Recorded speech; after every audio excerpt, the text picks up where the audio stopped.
വളരെ പെട്ടെന്ന് ഉണ്ടാക്കിയെടുക്കാൻ പറ്റുന്ന ഒരു എഗ്ഗ് റൈസിൻ്റെ റെസിപ്പിയാണ് ഇവിടെ കാണിക്കുന്നത്. ഞാനിത് ബസ്മതി റൈസ് വെച്ചിട്ടാണ് റെഡിയാക്കിയിട്ടുള്ളത്. നിങ്ങൾക്ക് ബസ്മതി റൈസ് ഇല്ലെങ്കിൽ പൊന്നി റൈസോ കൈമ റൈസോ ഒക്കെ വെച്ചിട്ട് റെഡിയാക്കിയെടുക്കാൻ പറ്റും. ഇനിയിത് കൈമ റൈസും പൊന്നി റൈസും ഒന്നും ഇല്ലെങ്കിലും നിങ്ങൾക്ക് സാദാ ചോറ് വെച്ചിട്ടും റൈസ് റെഡിയാക്കി എടുക്കുക. എങ്കിലും ടേസ്റ്റ് വരുന്നത് ബസ്മതി റൈസ് വെച്ചിട്ട് ചെയ്യുമ്പോഴാണ്. വളരെ പെട്ടെന്ന് തന്നെ ഉണ്ടാക്കിയെടുക്കാൻ പറ്റും. അധികം ചേരുവകളൊന്നും വേണ്ട. ജോലിക്ക് പോകുന്നവർക്കും പിള്ളേർക്ക് സ്കൂളിൽ പോകുമ്പോൾ കൊടുത്തു വിടാനൊക്കെ ആയിട്ട് വളരെ പെട്ടെന്ന് ഉണ്ടാക്കിയെടുക്കാൻ പറ്റുന്ന ഒരു റൈസാണ്. കഴിക്കാനും നല്ല ടേസ്റ്റ് തന്നെയാണ്. എല്ലാവരും ഒന്ന് മസ്റ്റ് ട്രൈ ചെയ്ത് നോക്കണം. ഒരു 1.5 മുട്ടയാണ് ഞാനിവിടെ എടുത്തിട്ടുള്ളത്. ഇത് 2 പേർക്ക് കഴിക്കുന്ന പരുവത്തിലാണ് ഞാൻ ഉണ്ടാക്കുന്നത്. നിങ്ങൾ ചോറിൻ്റെ അളവ് കൂടുന്നതിനനുസരിച്ചിട്ട് മുട്ടയുടെ അളവും കൂട്ടി കൊടുക്കണം. നല്ല പോലെ ഒന്ന് മിക്സ് ചെയ്തെടുക്കാം.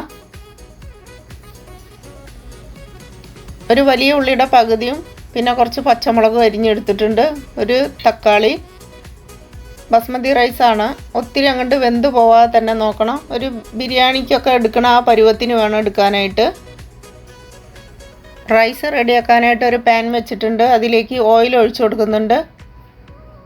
അതൊന്ന് ചൂടായി വരുമ്പോൾ അതിലേക്ക് ഉള്ളിയും പച്ചമുളകും കൂടി അരിഞ്ഞ് വെച്ചത് ഇട്ട് കൊടുക്കുക. നൈസാക്കിയിട്ട് തന്നെ അരിഞ്ഞിട്ട് കൊടുക്കണം. ഒത്തിരി കട്ടിക്കായിട്ട് അരിഞ്ഞിട്ട് കൊടുക്കരുത്. ഇതിൻ്റെ കൂടെ വെളുത്തുള്ളി ഇഞ്ചിയൊക്കെ വേണമെങ്കിൽ നിങ്ങൾക്ക് ഇട്ട് കൊടുക്കാം. ഞാനിവിടെ ഒന്നും ഇട്ട് കൊടുത്തിട്ടില്ല.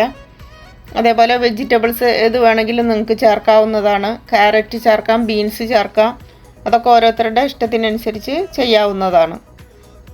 ഇനി ഇതിലേക്ക് തക്കാളി അരിഞ്ഞിട്ട് കൊടുക്കാം. അതും ചെറുതാക്കിയിട്ട് തന്നെ വേണം അരിഞ്ഞിട്ട് കൊടുക്കാനായിട്ട്. അതുകൂടി ഒന്ന് നല്ല പോലെ ഒന്ന് വഴറ്റിയെടുക്കാം. ആവശ്യത്തിനുള്ള ഉപ്പ് കൂടി ഇട്ട് കൊടുക്കുക.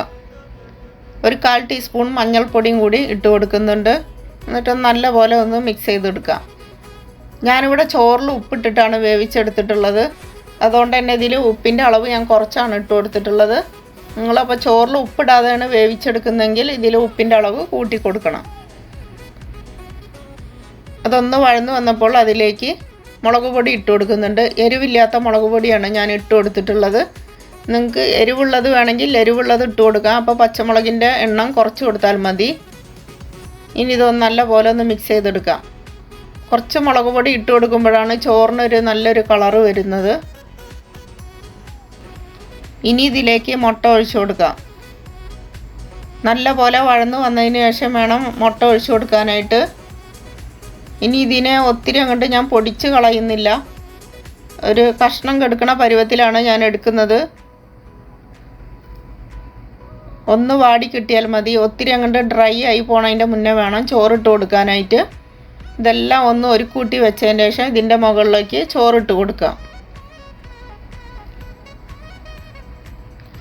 റൈസ് ഒത്തിരി അങ്ങോട്ട് വെന്ത് പോകരുത്. വെന്ത് പോയി കഴിഞ്ഞാൽ അത്ര വലിയ ടേസ്റ്റൊന്നും കിട്ടില്ല.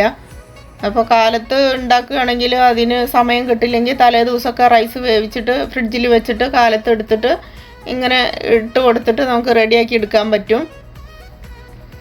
ഇനി ഇതെല്ലാം ഒന്ന് നിരത്തി വെച്ച് കൊടുക്കുന്നുണ്ട്.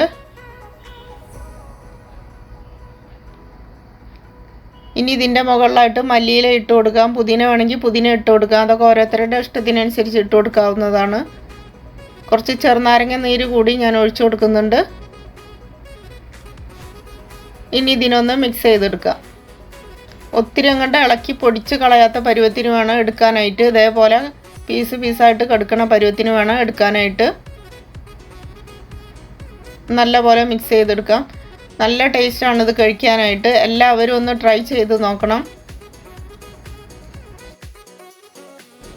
ഇതിലോട്ട് വേറെ കറിയുടെ ആവശ്യമൊന്നുമില്ല. അതുകൊണ്ട് തന്നെ കറിയില്ലാത്ത സമയത്തൊക്കെ ഇതേപോലൊക്കെ ഒന്ന് ട്രൈ ചെയ്ത് നോക്കണം. പിള്ളേർക്കൊക്കെ ഉണ്ടാക്കി കൊടുക്കണം. പിള്ളേർക്കൊക്കെ നല്ല പോലെ ഇഷ്ടപ്പെടുന്ന ഒരു ഐറ്റമാണിത്. എല്ലാവരും മസ്റ്റ് ഒന്ന് ട്രൈ ചെയ്ത് നോക്കണം. വീഡിയോ ഇഷ്ടപ്പെട്ടാൽ എല്ലാവരും ഒന്ന് ലൈക്ക് ചെയ്യണം, കമൻറ്റ് ചെയ്യണം, ഷെയർ ചെയ്യണം.